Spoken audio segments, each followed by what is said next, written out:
Scientists have been working on this top-secret project since 1974. This laser is capable of unleashing the power of the sun. Enough energy to light up every home in the U.S. or wipe out mankind. What we can do is focus this very high energy into a very small spot for a very short time.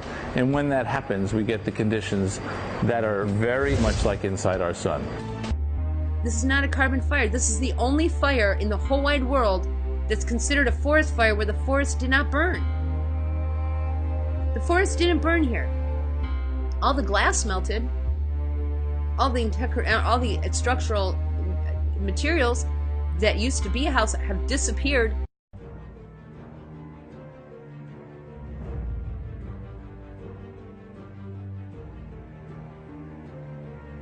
The houses have not fallen. The houses have disappeared. The materials of these contents of these houses are gone. I want to show you where these fires are, because if you're like me, you didn't know that there were 14 separate fires. How did 14 separate fires start over such a wide area? You guys, this isn't normal. These homes didn't fall. These homes didn't burn. These homes disappeared. There's nothing left. There's not even a toilet bowl or a bathtub.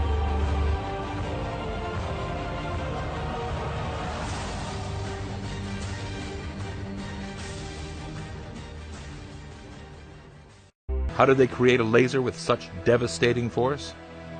By assembling an array of 192 lasers and aiming them at a single hydrogen pellet the size of a BB. These 192 lasers are linked together by a twisting jungle of tubes that snake through this mammoth 10-story structure, which is the length of 3 football fields. The plan is to fire all 192 laser beams at once. Each beam starts out low-powered, about the size of what's inside your DVD player. But as they pass through the complex maze of tubes, they merge into one super beam. This super beam fires 500 terawatts of power in 2 billionths of a second, roughly 500 times the entire peak power output of the United States.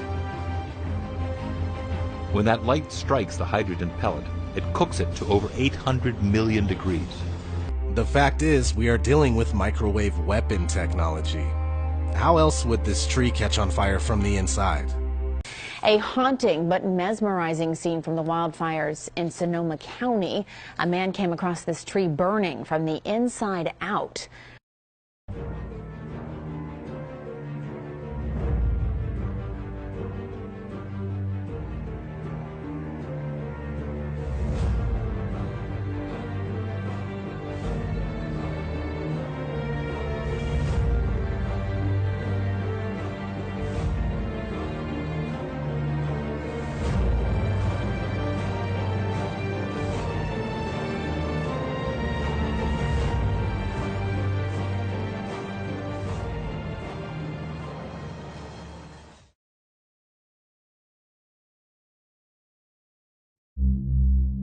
Une image vaut mieux que 1000 mots, dit-on.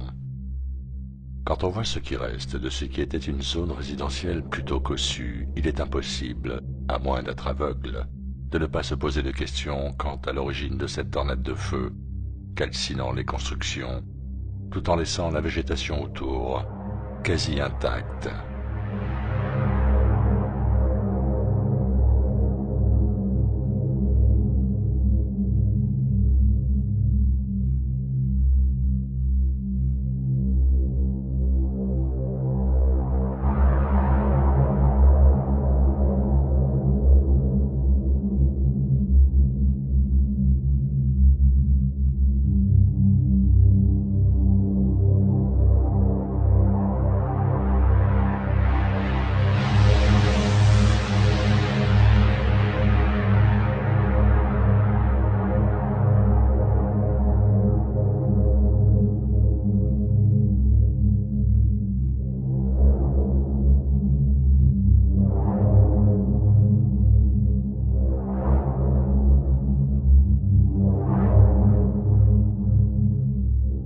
jetons un coup d'œil sur les points de fusion de quelques matériaux que nous retrouvons régulièrement dans les constructions d'habitations individuelles. L'aluminium fond à 660 degrés centigrades.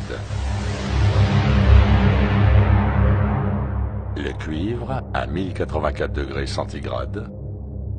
Le fer à 1538 degrés centigrades. Et le silicium, qui est en fait le verre, à 1414 degrés Celsius. Vous avez maintenant devant vous les images d'un missile balistique en train d'être ciblé et détruit en vol par un dispositif laser à haute puissance embarqué sur un Boeing 747 de l'armée américaine. C'est ce qu'on appelle une arme à énergie dirigée.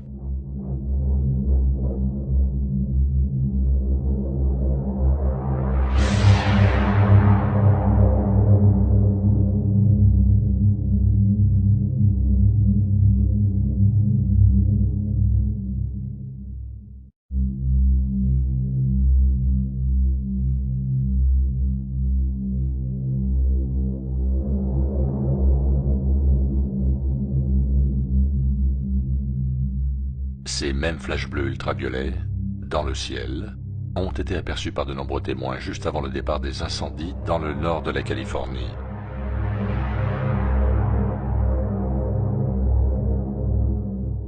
Donc, penchons-nous rapidement sur la technologie de l'arme à énergie dirigée. Il la possède depuis un moment, les amis, ce n'est pas d'aujourd'hui. Cet article provient du...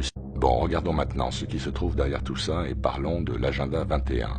Je suis sûr que beaucoup d'entre vous en ont déjà entendu parler. Pour rappel, officiellement, l'agenda 21 est un plan d'action pour le XXIe siècle adopté par 178 chefs d'État lors du sommet de Rio en juin 1992, visant à assurer un développement durable dans de nombreux secteurs. Mais derrière la façade se cachent d'autres objectifs, dont la suppression de la propriété privée. Et pour appuyer mes dires, je veux vous montrer ceci, trouvé sur le site de la ville de Santa Rosa en Californie. Il s'agit d'un document émanant du département en charge de la planification et du développement économique de la ville de Santa Rosa et présentant un sommaire des développements en attente daté de juin 2017.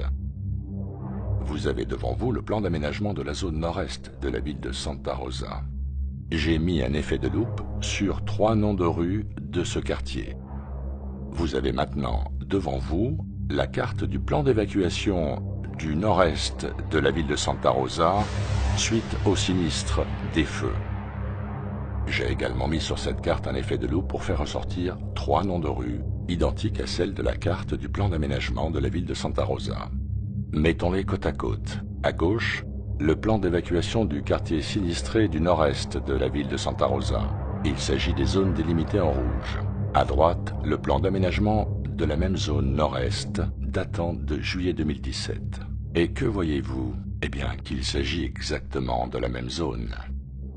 Nous avons Chanate Road, Fountain Grove Road et Calistoga Road, concernés par ce désastre. Intéressant, n'est-ce pas? Est-ce une pure coïncidence?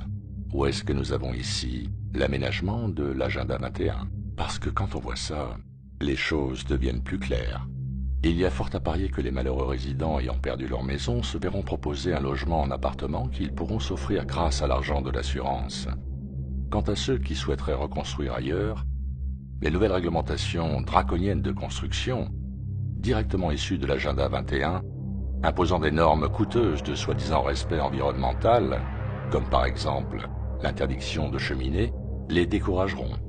Donc très pratique tout ça, un feu qui arrive de nulle part en pleine nuit et qui calcine toutes les maisons individuelles en épargnant une bonne partie de la végétation, dans une zone de la ville où, justement, un plan d'aménagement a été prévu. Alors, coïncidence? Partagez cette vidéo au maximum, il faut que les gens sachent.